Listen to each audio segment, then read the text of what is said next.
Bueno, muchas gracias por esta invitación. Y con eso por responderle a Mónica que estamos en un problema porque los expresidentes nos acostumbramos a mirar para atrás cuando hay una pregunta difícil y decir, ministro, ¿por qué no responde usted? Y ahora mira para atrás y no hay ningún ministro. Pero intentaré avanzar en esa dirección. En primer lugar, yo quisiera celebrar el informe y celebrar que el PNUD entre al tema.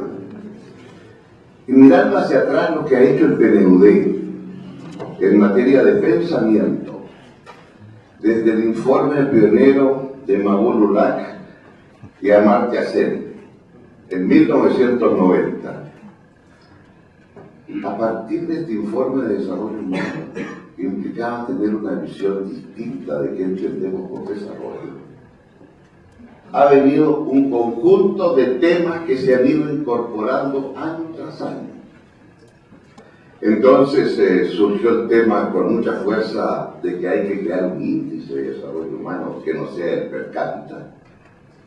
Y luego entonces el énfasis en la desigualdad territorial, en la descentralización, en los temas de género, en los temas de la etnia, las desigualdades territoriales al interior de nuestros países. Es decir, pienso que si en 2015 van a ser 25 años de informes, ¿por qué no intentar un esfuerzo ahora? ¿De cuál sería? Porque en el fondo, tras todos estos informes, ha ido surgiendo un paradigma alternativo al pensamiento convencional. Y lo que hay acá en este informe es también un pensamiento alternativo al pensamiento tradicional respecto al tema de seguridad humana. Y eso yo creo entonces que sería tremendamente útil desde el punto de vista de lo que ha hecho Naciones Unidas a través del Programa Nacional para el Desarrollo. Ahora, entrando al informe mismo, yo creo que el punto inicial es la pregunta que hace Mónica, porque lo que está claro en este informe es que no existe que la respuesta sea la mano dura. Lo que está claro en este informe es que no hay una vara de plata que usted utiliza y resuelve el problema. Es mucho más amplio y más complejo.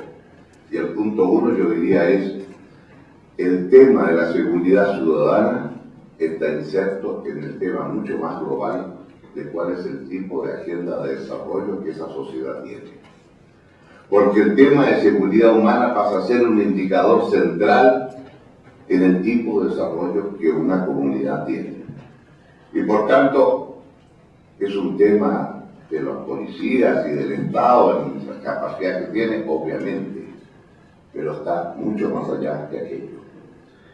No entro en las causas que en la introducción a esta reunión Heraldo enumeró con mucha claridad las 4 causas: la insuficiencia del tipo de crecimiento económico, los cambios en la estructura social, en lo cual yo quisiera indicar solamente 2 puntos.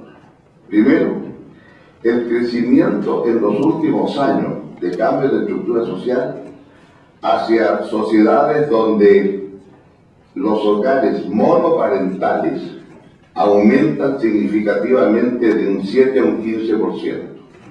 Y lo monoparental, las cifras están diciendo cuáles son las consecuencias desde el punto de vista futuro. Y lo segundo, el tema de la deserción escolar. Y el tema de la deserción escolar está íntimamente vinculado a la generación de los ni.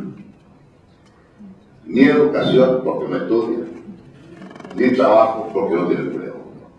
Y entonces la generación de los jóvenes ni es tal vez el tema más serio que hay, no solamente aquí, también en el mundo desarrollado.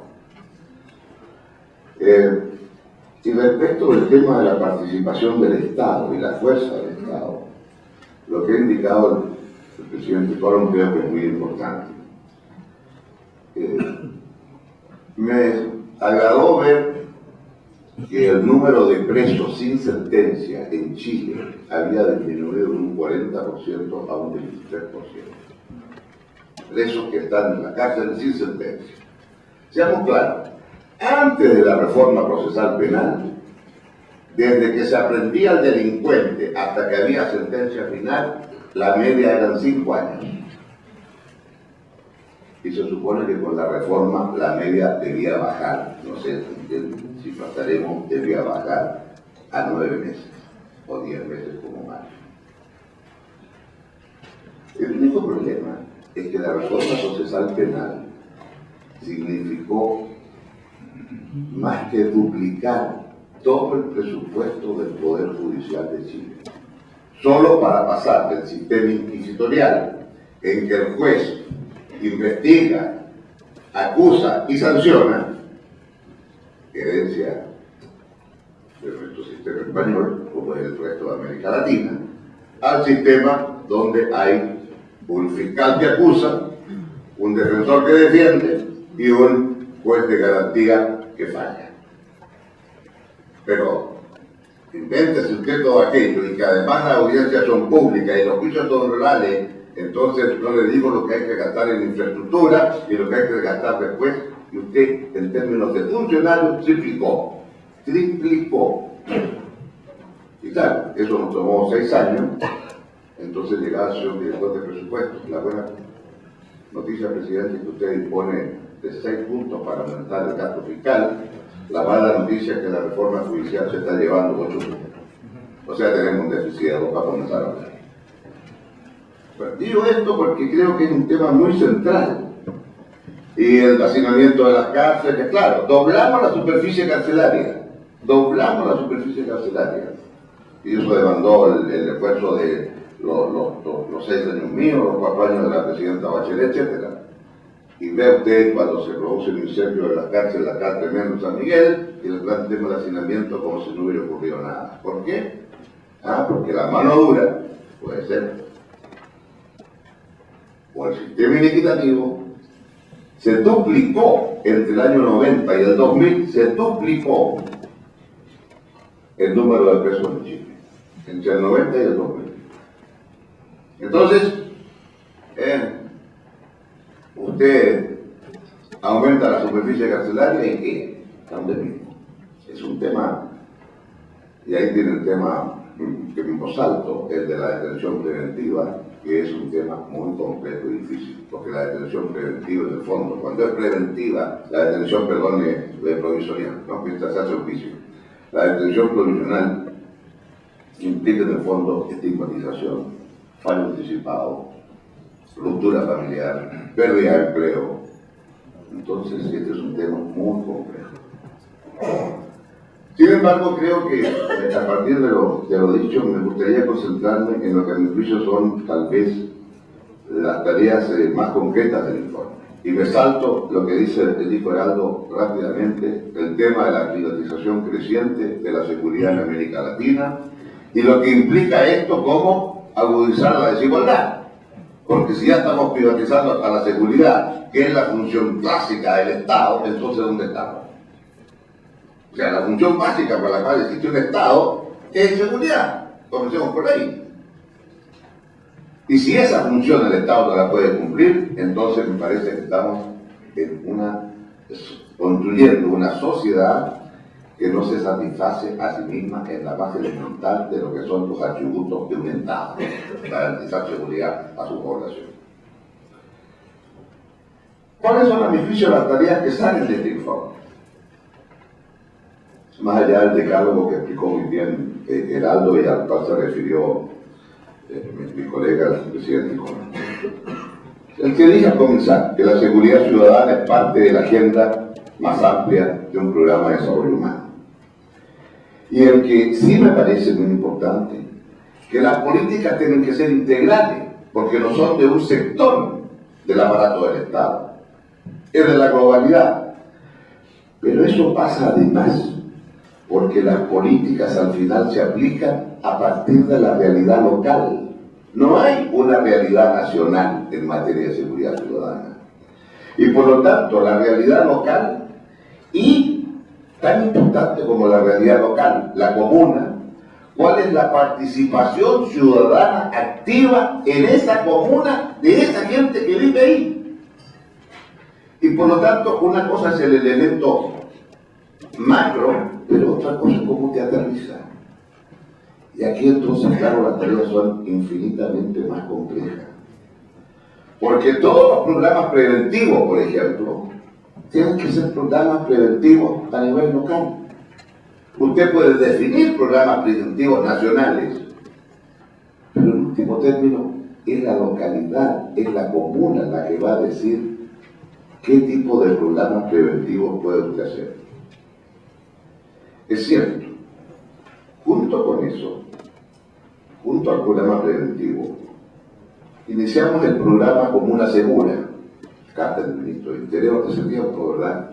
Que podrá explicarlo mucho mejor que yo. Pero Comuna Segura, en el fondo, ¿qué es lo que era?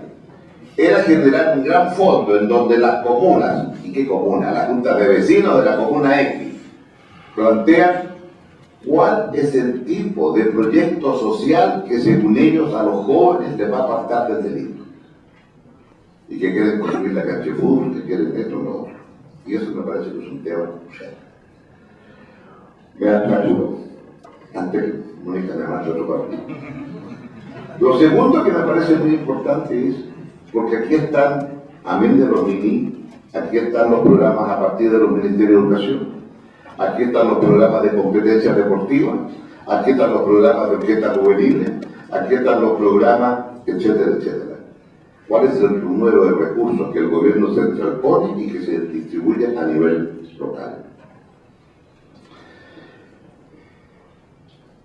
El segundo tema, no a la mano dura, sí, dice el informe, a la intervención integral en escenarios de violencia. Y por lo tanto, la mano dura es un fracaso, no es un factor disuasivo. Coincido 100% con lo que se dice respecto al tema de la pena de muerte. Terminamos la pena de muerte en Chile, costó mucho, porque la mayoría de las estadísticas eran que la ciudadanía está a favor de la pena de muerte. Entonces, enfrentar aquello, claro, con un poquito de ayuda de la Iglesia Católica, claro. Ahí nos ayudó la Iglesia. No, en el divorcio no. Pero lo que quiero decir es que el tema ese de pena de muerte hay que atreverse a enfrentarlo, a sabiendas de que eso va contra, ¿verdad?, la opinión pública. Pero sí me parece, vino acá una jueza de Nueva York a explicarnos cómo en Nueva York eran eficientes. Tenían jueces 24 horas. Jueces 24 horas quería decir que si usted lo tomaban cometiendo delito a las 2 de la mañana, lo montaban, lo llevaban ante el juez, y el juez lo sancionaba, y a las 4 de la mañana ese señor estaba castigado, sancionado, fue 24 horas. Para enseñarme. Y la jueza vino acá a explicarnos cómo funcionaban los jueces 24 horas. Y después de explicarnos todo eso, dijo, sin embargo, lo más importante es la participación ciudadana. Porque donde yo vivo, en el Bronx, había una plaza enfrente a mi departamento, y ahí era un tráfico de drogas hecho a vista y paciencia de todo el mundo después de las 7 de la tarde. Y nadie se atrevía a entrar en esa plaza. Hice que nos organizáramos en el edificio donde vivía, decidimos sentarnos todos en la plaza y ganamos el espacio público. ¿Por qué digo esto? Porque creo que en definitiva la seguridad ciudadana pasa por ganarnos espacios públicos.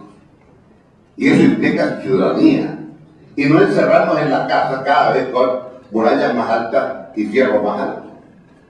Entonces uno ve en comunas como La Pintana, un sector que todos ustedes conocen, muy pobre de Santiago, en donde los ciudadanos honrados están encerrados en su casa, pues echar la reja, transformando su casa en cárcel, porque los espacios públicos son de los delincuentes. Y entonces ahí tenemos perdida la gana. Y este tema es lo que yo creo que es el elemento más central que aparece en este informe. Ahora, ¿cómo usted descentraliza? ¿Cómo usted lleva programas a ese nivel? Última observación, plan cuadrante. El plan cuadrante que hicimos con Carabineros fue tremendamente exitoso. Pero generó un problema.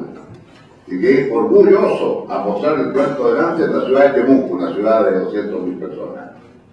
Y demostré cómo, gracias al plan cuadrante, habían disminuido el delito en la ciudad de Temuco. Después supe que en las ciudades aledañas de Victoria y Lautaro había aumentado el delito. Es decir, el plan Cuadrante fue exitoso, los delincuentes se fueron de Temuco y se fueron a Victoria y lanzaron ciudades aledañas. Entonces, aún ahí, un programa tan exitoso le genera dificultades. En Santiago, el plan Cuadrante era la demanda de cada comuna, por cierto, y fue exitoso. Pero el tema, yo creo que último es cómo usted es capaz de abordar aquello. Y respecto del lavado de dinero, una sola observación nomás. Recientemente un banco fue multado en los Estados Unidos en más de $1.000 millones por lavado de dinero. Pero como dijo muy bien el New York Times en un artículo editorial, no hubo sanción criminal para nadie en ese banco.